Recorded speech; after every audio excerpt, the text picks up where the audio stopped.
presque un air de parade. Merci beaucoup Julien pour cette introduction. Merci pour votre invitation à ce magnifique événement. Moi, je veux vraiment saluer le mouvement qui est engagé par la BPI depuis plusieurs années maintenant, qui croit fort dans le sport. Ils l'ont reprouvé ce matin avec cette annonce de 50 millions d'investissements dans notre secteur. Et Julien l'a dit, je pense qu'il y a eu un avant et un après Jeux Olympiques et Paralympiques de Paris 2024. Et qu'on est toutes et tous un peu les héritiers de cette aventure et qu'il nous revient d'arriver vraiment à capitaliser le plus possible sur son impact pour parvenir à mettre davantage le sport au cœur de la société. Car si vous êtes ici, c'est que vous en êtes convaincus comme moi. Le sport est l'une des réponses les plus puissantes et pourtant assez sous-utilisées à pas mal des difficultés de notre société. Le sport ne peut pas tout, le sport ne remplace pas tout, mais il porte en lui des solutions qu'on a absolument besoin de voir passer à l'échelle pour rendre notre société plus performante et meilleure. Un petit mot sur les Jeux de Paris 2024. Julien l'a très bien dit, ça a été non seulement beaucoup de bonheur, une occasion de sentir à nouveau que grâce au sport, on pouvait faire nation. Et ça a été aussi une belle aventure sur le plan économique. Je pense que c'est important de le rappeler, des jeux qui ont été assez sobres en termes de coûts pour les finances publiques, des jeux qui ont généré un boni de liquidation, c'est suffisamment rare pour être souligné. Et cet argent, qui est de l'ordre de 75 millions d'euros d'excédent, il peut être aujourd'hui investi au service du sport pour tous. Ces jeux, c'est aussi la création d'à peu près 60 000 emplois. C'est un impact de l'ordre de 10 milliards d'euros sur le PIB, notamment sur la région Île-de-France. Et puis, c'est 1 million d'heures d'insertion de publics éloignés de l'emploi. C'est un accès avec des clauses donnant 25% des marchés à des TPE et des PME. Mais au-delà de ça, ces jeux, ça a été quoi? Ça a été un rayonnement de la France dans le monde. Ça a été la mise en valeur de l'excellence française, en particulier dans l'organisation de grands événements. Moi, je veux le souligner, des noms ont été cités, celui de JL Evans l'a été. C'est un exemple, c'est l'une de nos pépites qu'on admire. Il y en a beaucoup d'autres, beaucoup sont représentés ici, on ne peut pas toutes les citer. Mais ces business-là, c'est formidable. Et aujourd'hui, moi, je me réjouis de voir que l'un des héritages les plus matériels, les plus concrets des Jeux, c'est que nous avons maintenant un line-up de grands événements sportifs internationaux jusqu'en 2031-2032 qui est impressionnant en France. Il y aura les mondiaux de cyclisme en 2027, les mondiaux de hockey en 2028, les mondiaux de hand en 2029, les Jeux d'hiver en France, dans notre pays, le retour en 2030. En 2031, il va se passer les mondiaux de basket. Et ensuite, ça continue sur le sport féminin, tout ça est équilibré, sans parler de nos événements récurrents. Le Tour de France arrive bientôt, Roland-Garros vient de se terminer, c'est des exemples. On pourrait aussi citer le monde de la voile avec le Vendée Globe et bien d'autres.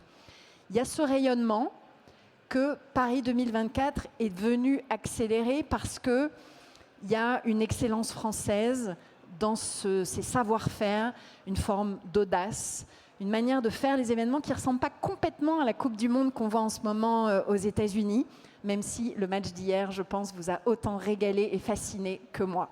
C'est une manière pour moi d'évoquer un des autres héritages majeurs de ces Jeux.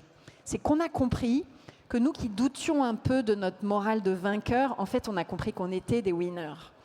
On a compris que notre équipe de France, elle était capable d'exceller. On a été au rendez-vous de notre objectif du top 5 côté olympique, du top 8 côté paralympique. Et ce qui a été hyper intéressant, c'est de voir que les athlètes d'hiver, à Milan-Cortina, dans les Jeux en début d'année, ont été inspirés et portés par cette conviction qu'on est bon en sport dans notre pays, que les Français excellent sur la scène internationale en matière sportive. On a, à ces Jeux de Milan-Cortina, explosé notre record de médailles, 23 médailles, explosé notre record de titres, avec 8 titres. Et il y a eu un sentiment de gagne qui s'est transmis des équipes d'été vers les équipes d'hiver. Tout ça, on doit continuer à l'entretenir. Il y a Los Angeles qui se dessine. J'ai évoqué les Jeux des Alpes françaises 2030. Il va falloir qu'on continue à faire tout ça, à porter nos équipes de France, dont on voit en plus des espoirs extraordinaires émerger. Je ne vais pas parler de Wembanyama, parce que ça, c'est même plus des espoirs, ça, c'est des confirmations d'étoiles au firmament. Mais je vais parler des Sexas, des Moïse Kwame, des Helena Colas. Dans toutes nos disciplines aujourd'hui, il faut qu'on en ait conscience. On a de l'excellence et du brio, beaucoup de talent. Un chiffre que j'ai envie de vous partager. Si on cumule les médailles accumulées par notre pays sur la dernière édition des Jeux d'été à Paris et la dernière édition des Jeux d'hiver à Milan-Cortina, nous sommes la 3e nation sportive au monde, après les États-Unis et la Chine. Est-ce qu'il y a beaucoup de domaines où nous sommes 3e au monde ? La France est une terre d'excellence dans le sport. Ses savoir-faire rayonnent et il faut qu'on continue notre mouvement de transformation. Grâce au business, grâce aux fonds d'investissement qui commencent à se structurer, grâce à l'attractivité que tous ces jeux ont donné aussi au monde du sport. Un chiffre que j'ai envie de vous partager cet après-midi.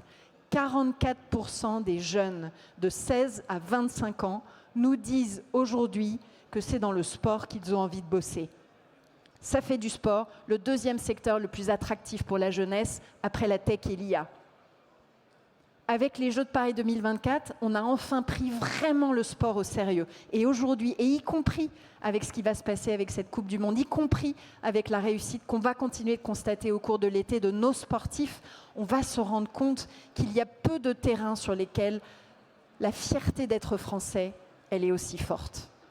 Et je n'oublie pas, et c'est le sens des fonctions que moi je suis allée chercher en prenant la présidence du Comité national olympique et sportif français, c'est que c'est une transformation privée et publique concomitante qui doit s'opérer. Et c'est la raison pour laquelle j'accompagne aujourd'hui les fédérations dans leur effort de modernisation. Les fédérations, j'ai évoqué la réussite, l'excellence sportive, elle vient valider un modèle fédéral de formation, de préformation, d'accession des talents à la haute performance. Ce modèle, mis en place par le général de Gaulle en 1960, au lendemain de la déroute des Jeux de Rome, quand il y avait eu 0 médaille pour la France, il est validé.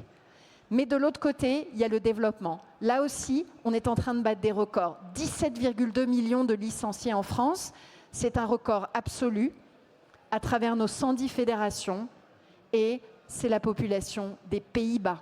Ça commence à être significatif, ce que ça représente. Il y a beaucoup d'adeptes du sport en France, puisque au-delà de ces 17,2 millions de licenciés, il y a évidemment tous les pratiquants libres qui choisissent d'aller runner, de faire du trail, de faire plein d'activités sportives, comme on le constate constamment, avec une petite attention sur la canicule. Tout ceci nous emmène vers la 3e et dernière branche de la transformation des fédés. J'ai évoqué la haute performance, j'ai évoqué le développement de la pratique. C'est nos enjeux d'impact social qui est indissociable des enjeux de progrès sur l'éthique, l'intégrité au cœur de nos fédérations. Vous connaissez mon engagement historique sur ces thématiques.